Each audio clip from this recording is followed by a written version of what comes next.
Traffic ব্যবস্থা নিয়ে আমাদের একটি মাস্টার প্ল্যান আছে। প্রথম হচ্ছে যে পুরো ঢাকায় ট্রাফিকের অব্যবস্থাপনার পিছনে অনেকগুলো কারণ আছে। নাম্বার ওয়ান কারণ হচ্ছে যে রাস্তায় কোথাও রোড মার্কিং নাই, বাসটা কোথায় থামবে, মানুষ জিব্রা ক্রসিং কোথায় থাকবে না, এগুলো কিন্তু আগে কিছুই ছিল না। আমরা পুরো ঢাকায় রোড মার্কিং করেছি, এটা নাম্বার ওয়ান। নাম্বার টু হচ্ছে আমরা রিক্সাওয়ালাদেরকে প্রায় 1 লক্ষ রিক্সাওয়ালাদেরকে আমরা ট্রেনিং দিচ্ছি, কারণ এই ট্রেনিংটা খুব গুরুত্বপূর্ণ। নাহলে সে রাস্তা নিয়মিত সে জানে না জানলে সে নিয়ম মানবে কীভাবে, এই জন্য তো নিয়ম ভাঙছে। নাম্বার থ্রি হচ্ছে যে আমরা এই হাইকোর্ট থেকে শুরু করে এয়ারপোর্ট পর্যন্ত, মিরপুর রোড এয়ারপোর্ট পর্যন্ত, হাইকোর্ট, ফার্মগেট, কারণ বাজার, মহাখালী, এয়ারপোর্ট রোড পর্যন্ত এই যে করিডোর, এই পুরো করিডোরে আমরা কিন্তু ট্রাফিক লাইট লাগিয়েছি, এটা আগে ছিল না। তো ঢাকায় ট্রাফিক লাইট লাগানো লাগবে, তো এইটা এখন ফাংশনাল হবে। আরেকটি ইনফ্রাস্ট্রাকচার হচ্ছে যে গুলশান থেকে শুরু করে তেজগাঁ হয়ে মগবাজার পর্যন্ত এখানে আমরা এআই বেসড ট্রাফিক সিস্টেম আমরা ভাবছি এবং লাগাবো। তো সুতরাং একটা হচ্ছে যে মোটামুটি ডিজিটাল, আর একটা হচ্ছে একদম এআই। তাহলে যেটার ফাংশনাল বেটার হবে তখন আমরা ওইটাকেও আমরা ডিজিটাল এইটা ট্রান্সফর্ম করবো। তো এই কাজটি আমরা করেছি, এবং এর সাথে সাথে বিভিন্ন ডিএমপিকে সাথে নিয়ে আমরা অনেকগুলো ঢাকায় কিন্তু ডাইভারশন করেছি, আপনারা খেয়াল করেছেন, যেগুলো কিন্তু ফাংশনাল হচ্ছে।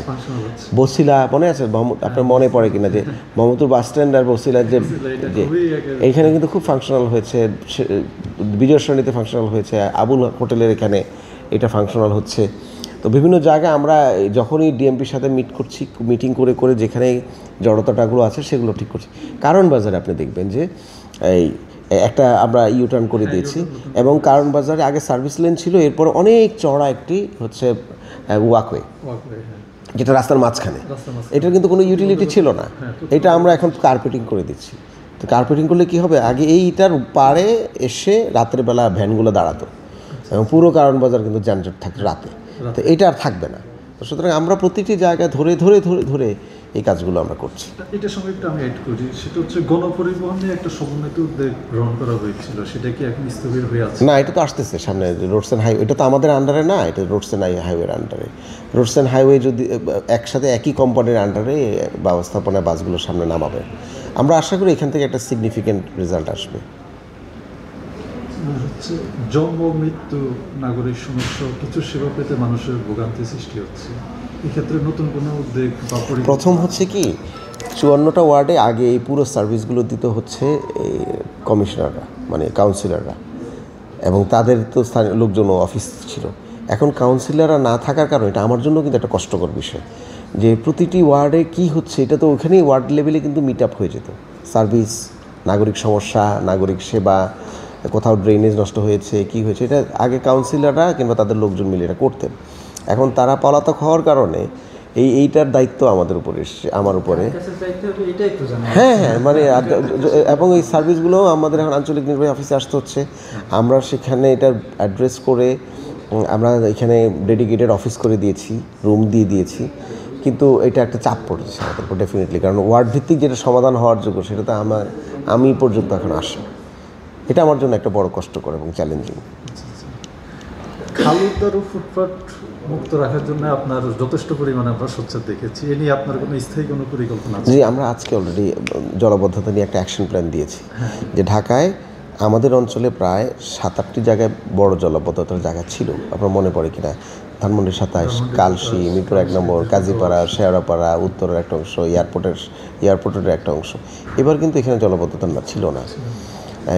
আমরা এটা তো কোনো রকমে পার করেছি, কিন্তু এটা তো সমাধান না।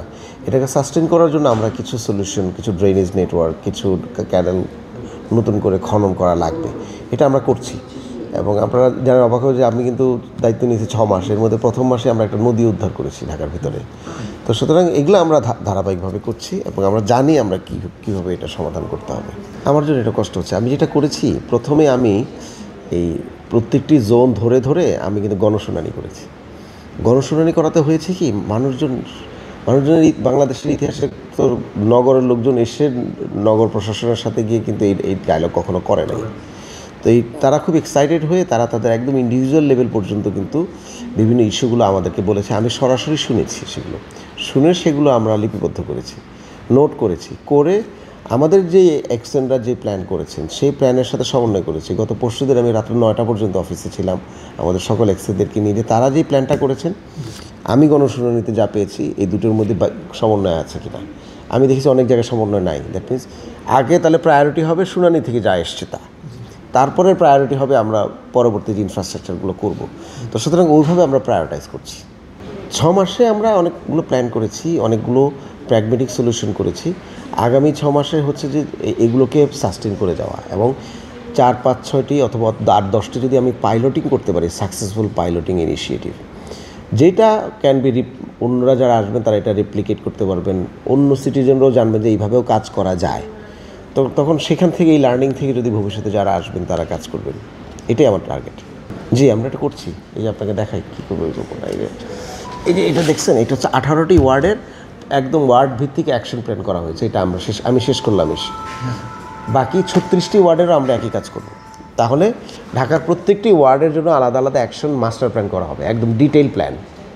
এবং সেই অনুযায়ী ওই ওয়ার্ডের কোথায় পার্ক হবে, কোথায় ওয়ার্ড অফিস হবে, কোথায় এই স্কুল হবে, কোথায় কলেজ হবে, কোথায় এই হেলথ সেন্টারটা হবে, কোথায় আরবান প্রাইমারি হেলথ হবে, কোন জায়গা দিয়ে ড্রেনেজটা যাবে, মসজিদটা হবে কোথায়, এই সব ডিটেইলিং করা থাকবে। এবং যার উপর ভিত্তি করে ভবিষ্যতে ঢাকাকে আবার নতুন করে আসলে রেস্টোর করা যাবে, সেটা আমি করে দিয়ে যাব। কিছু বড় বড় ইনফ্রাস্ট্রাকচার তো আমাদের চলমান আছে, যেরকম IDRSP একটা বড় প্রজেক্ট আছে, আরও কিছু বড় রোড নেটওয়ার্ক আছে যেগুলো আগে ধরা হয়েছিল, সেগুলো আমরা কন্টিনিউ করছি। বাট এছাড়া তো অন্য কোনো প্ল্যান ওরকমভাবে ফর্মুলেট কেউ করেন নাই। তো মাস্টার প্ল্যান কোনো সিটি কর্পোরেশনের মেয়র করেন নাই না, তো আমি মাস্টার প্ল্যান করছি এখন যতটুকু সম্ভব। সেটা ঢাকাবাসী বলবে, আমি না। আমি যেটা বলবো সেটা হচ্ছে যে আমি সিটি কর্পোরেশনটা ঘুমিয়েছিল, সেটাকে আমি ফাংশনাল করতে চেষ্টা করছি। সিটি কর্পোরেশনের ক্যাপাসিটি ছিল না, সেই ক্যাপাসিটি বাড়িয়ে দিচ্ছি। সিটি কর্পোরেশনের 15% ক্যাপাসিটি, সেটাকে আমি যদি পর্যন্ত যদি আমি এটাকে 80%-এও ক্যাপাসিটি তৈরি করে দিয়ে যেতে পারি, তাহলে ইট উইড বি এ ফাংশনাল এবং কেপেবল একটা অর্গানাইজেশন হবে। এটুকু আমি করে দিয়ে যাব। দায়িত্ব নেওয়ার 6 মাসে কী কাজ করেছেন মেজর? আমি দায়িত্ব নেওয়ার 6 মাসে প্রায় 90টি অ্যাচিভেবল কাজ করেছি, অ্যাচিভড কাজ করেছি। সেই লিস্টটা আমি আপনাকে দিয়ে দেবো। সের মধ্যে জলাবদ্ধতা, ক্যানেল রেস্টোরেশন, খাল উদ্ধার, সরকারি মাঠ উদ্ধার করেছি আমরা। এই এখন পর্যন্ত 26টা মাঠ নতুন করে উদ্ধার করেছি। চিন্তা করেন, ঢাকার ইতিহাসে 6 মাসে 26টা মাঠ উদ্ধার করছি আমি। লাইব্রেরি অলরেডি 2টা করেছি, আরও 20টা হবে, 50টা টার্গেট। হ্যাঁ, গণপরিষদ তৈরি করছি আমরা, মানুষের কাছে কাছে যাচ্ছি। টয়লেট করেছি আমরা নতুন করে, পিঙ্ক টয়লেট করেছি। 66টার আগের পুরাতন টয়লেটকে আমরা রেস্টোর করতেছি নতুন করে। হ্যাঁ, তারপরে ঢাকার মাঝখানে যে অন্য যে অর্গানাইজেশনগুলো জায়গা ছিল সেগুলো আমরা নিয়েছি। আরও আপনি দেখেন যে ঢাকাতে ঈদের মিছিল হয়েছে, 600 বছরের পুরাতন কালচারকে আমরা টেনে নিয়ে এসেছি। ঢাকাতে এই পয়লা বৈশাখ আমরা যে বড় আকারে উদযাপন করেছি, নতুন কালচার তৈরি হচ্ছে। পুরো 100 জন হিজড়াকে আমরা ঢাকাতে ব্যবসায়িক হিসেবে ফুডকার্ট দিয়ে আমরা রিসেটেলমেন্ট করতেছি। আমরা একটা ক্লাইমেট রেজিলিয়েন্ট শহর করতেছি। 100 নারী উদ্যোক্তাকে আমরা নার্সারির অনুমোদন আজকে বিকেলবেলা দিব, তারা আসতেছে। তো সুতরাং 5টা বায়োডাইভার্সিটি হটস্পট ঘোষণা করছি। 5 লক্ষ গাছ লাগানোর জন্য আমরা ইনিশিয়েটিভ নেওয়া শুরু করেছি। গাছের ডাক্তার নামে একটা প্রজেক্ট শুরু করেছি, যে আপনার বাসায় গাছের সমস্যা আমাদেরকে ফোন দিবেন, আমাদের ফ্রি আমরা সার্ভিস দিয়ে দেবো। আপনার বাসায় ল্যান্ডস্কেপিং করবেন, সেটা আমরা ঠিক করে দেবো। সেক্ষেত্রে আপনার আগে কোনো হটলাইন চালু? হ্যাঁ, হটলাইন আছে, অলরেডি আছে। আমরা স্টোরেও দিব একটা। আপনি বেড়াতে যাবেন, আপনি টপটা সিটি কর্পোরেশন জমা দিয়ে যাবেন। আমাদের হটলাইন আছে। সিটি কর্পোরেশনকে ডিজিটাইজ করার জন্য আমরা ইনিশিয়েটিভ নিয়েছি, অ্যান্ড সো অন। আমি এগুলো একটা করে এগুলো হয়েছে, যেগুলো বললাম, আর হওয়ার মতো তো আর অনেকগুলো আছে। একটা হচ্ছে যে যেগুলো আমরা ওদের সাথে কথা বলে আমরা চুক্তি ক্যান্সেল করিয়েছি, যাদের সাথে কথা বলে চুক্তি ক্যান্সেল করতে পারছি না সেখানে আমরা অন্য আরেকটা কমিটি করে দিচ্ছি। আর বাকিগুলো একটাও চুক্তি আমরা রাখতেছি না, আমরা উচ্ছেদ অভিযানে যাচ্ছি ডাইরেক্ট। এবং এই ক্ষেত্রে অনেক বেগ পেতে হচ্ছে, অনেক প্রেশার আছে। ঢাকায় সবচেয়ে বড় সমস্যা হচ্ছে যে ম্যানহোলের ঢাকনা চুরি এবং হচ্ছে বিদ্যুতের লাইন তার চুরি করে নিয়ে যায়। এই জন্য লাইটগুলো বন্ধ পাওয়া যায় এবং ম্যানহোলের ঢাকনা চুরি হচ্ছে। আমরা এখন প্লাস্টিকের ঢাকনা বিদেশ থেকে এনে ট্রাই করে দেখতেছি।